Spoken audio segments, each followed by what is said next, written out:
On va s'intéresser aujourd'hui à un petit exercice de probabilité conditionnelle que j'ai résumé au niveau des probabilités par les données suivantes. La probabilité d'un événement A est égale à 0,2. Donc je commence par faire un arbre où je vais avoir A et son contraire. 0,2, je vais donc le mettre sur la première branche. On n'oublie pas que la somme des probabilités qui partent d'un nœud dans un arbre de probabilité fait toujours 1.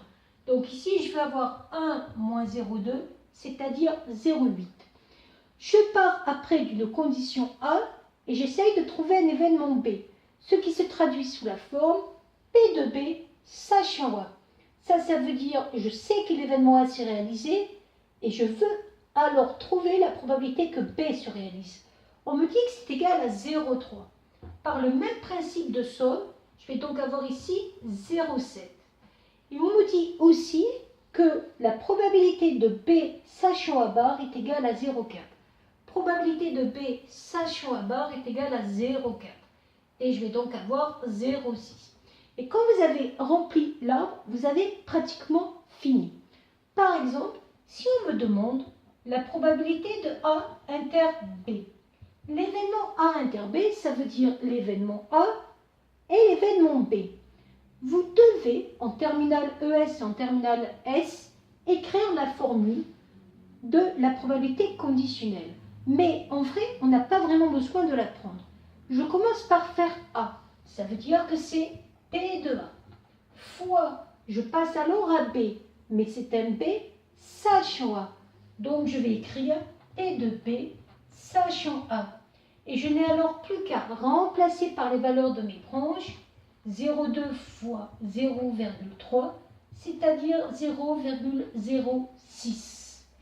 Si on me demande maintenant la probabilité de l'événement B, je constate que sur mon arbre, j'ai deux chemins qui mènent à B.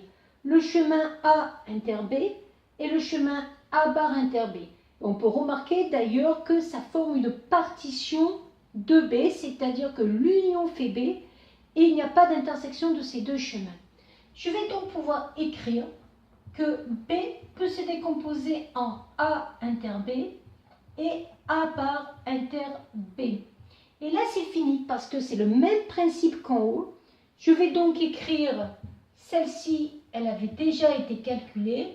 Et A bar inter B, c'est donc P de A bar fois P de B sachant A bar. Donc ça, c'est la formule des probabilités conditionnelles. Et je vais donc avoir 0,06 plus 0,8 fois 0,4. 0,8 fois 0,4, 8 fois 4, 32, donc ça fait 0,32. Ça va donc me donner 0,38 pour P de B. Et on peut me demander de faire une probabilité conditionnelle que je ne vois pas dans l'arbre. Par exemple, dans l'arbre, je vois P de B sachant A. Mais moi, on pourrait me demander P de A sachant B. Et je vois que je ne le vois pas dans l'arbre. Et là, pour se rappeler la formule, on va essayer de se dire que quand je mets une condition, ça veut dire que je restreins mon univers.